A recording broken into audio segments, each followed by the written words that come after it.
Madam, મારું પેટ નથી દેખાતું તો મારા બાળકનો ગ્રોથ તો બરાબર હશે ને?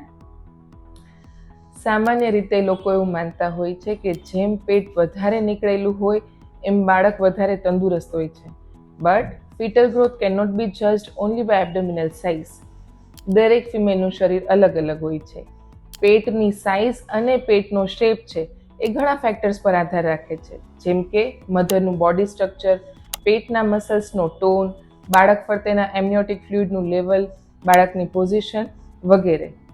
તેથી બાળકનો ગ્રોથ સંપૂર્ણ નોર્મલ હોવા છતાં એવું બની શકે કે પેટ વધારે નીકળેલું ન દેખાતું હોય, અને એવું પણ બને કે પેટ ખૂબ નીકળેલું હોય પણ બાળકનો ગ્રોથ રિસ્ટ્રિક્ટેડ હોય.